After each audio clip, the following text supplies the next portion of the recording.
ಇರಬೇಕಾದಂತ ಪರಿಸ್ಥಿತಿ.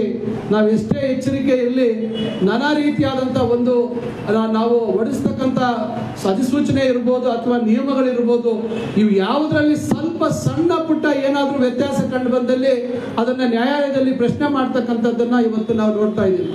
ಇವತ್ತು ಏನು ನಮ್ಮ ಅಸಿಸ್ಟೆಂಟ್ ಪ್ರೊಫೆಸರ್ಸ್ 1242 ಏನು ಪೋಸ್ಟ್ ಒಂದು ಇದಕ್ಕೆ ನಾವು ನೇಮಕಾತಿ ಪ್ರಕ್ರಿಯೆ ಹಿಂದಿನ ಸರ್ಕಾರದಲ್ಲಿ ಪ್ರಾರಂಭ ಆಗಿ 3 ವರ್ಷ ಆಯಿತು. ಅವತ್ತಿನ ಸರ್ಕಾರದಲ್ಲಿ ಹೈದರಾಬಾದ್ ಕರ್ನಾಟಕದ ವಿಚಾರದಲ್ಲಿ 371J ವಿಚಾರದಲ್ಲಿ ಅವರು ಹಿಂದೆ ಹೊರಡಿಸಿರ್ತಕ್ಕಂಥ ಸುತ್ತೋಲೆ, ನಂತರ ಏನು ರ್ಯಾಂಕ್ ಲಿಸ್ಟ್ ಅನ್ನ ಘೋಷಣೆ ಮಾಡಿದ ನಂತರ ಬಂದಂತಹ ಸುತ್ತೋಲೆ, ಯಾರು ರ್ಯಾಂಕ್ ಲಿಸ್ಟ್ ಅಲ್ಲಿ ರೆಸ್ಟ್ ಆಫ್ ಕರ್ನಾಟಕ ಅಲ್ಲಿ ಆಯ್ಕೆ ಆಗಿದ್ರು, ನಂತರ ಯಾವ ರೀತಿ ಮತ್ತೆ ಬದಲಾಯಿತು ನೋಡಿ. ಈ ಗೊಂದಲ ಎಲ್ಲ ಸೃಷ್ಟಿಯಾಗಿ ನಿರಂತರವಾದಂತಹ ಪ್ರಯತ್ನ ಇವತ್ತು ನಮ್ಮ ಸರ್ಕಾರ ಮಾಡ್ತಾ ಇದೆ. KITಯಲ್ಲಿ ಅದನ್ನ ಕೇಸನ್ನ ನಾವು ಗೆದ್ವಿ. ನಂತರ ಇವತ್ತು ಹೈಕೋರ್ಟ್ ಅಲ್ಲಿ ಕೇಸ್ ಪೆಂಡಿಂಗ್ ಇದೆ. ಎಲ್ಲಾ ರೀತಿ ನಾವು ಇವತ್ತು ಕ್ರಮಗಳನ್ನ ವಹಿಸಿ ಅವರ ರ್ಯಾಂಕ್ ಲಿಸ್ಟ್ ಅನ್ನ ಅನೌನ್ಸ್ ಮಾಡಿ ದಾಖಲಾತಿಗಳ ಪರಿಶೀಲನೆ, ಇದುವರೆಗೂ ಬಹುಶಃ ಯಾವುದೇ ಇಲಾಖೆಯಲ್ಲಿ ಅಥವಾ ಹಿಂದೆ ಯಾವುದೇ ಪರೀಕ್ಷೆಗಳು ನಡೆದಂತ ಸಂದರ್ಭದಲ್ಲಿ ದಾಖಲಾತಿಗಳ ಪರೀಕ್ಷೆ ಇಷ್ಟು ತ್ವರಿತಗತಿಯಲ್ಲಿ ಯಾರು ಮಾಡಿರಲಿಲ್ಲ.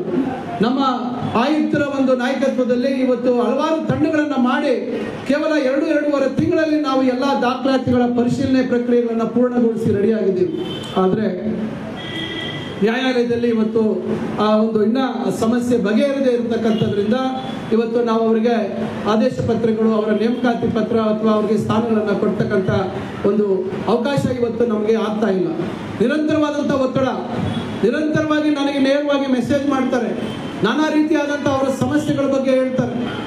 ಮೊನ್ನೆ ಫೆಬ್ರವರಿ ತಿಂಗಳಲ್ಲಿ ಏನು ನಾವೊಂದು ವಿಧಾನ ಪರಿಷತ್ತಲ್ಲಿ ಒಂದು ಹೇಳಿಕೆ ಕೊಟ್ವಿ, 670 ವಿವಿಧ ಇಲಾಖೆಗಳ ಒಂದು ನೇಮಕಾತಿಯ ಪರೀಕ್ಷೆಯ ಫಲಿತಾಂಶವನ್ನ ಫೆಬ್ರವರಿ 28ರ ಒಳಗೆ ಕೊಡ್ತೀವಿ ಅಂತಕ್ಕಂಥ ಹೇಳಿಕೆಯನ್ನು ನಮ್ಮ ಅಧಿಕಾರಿಗಳು ಕೊಟ್ಟರು.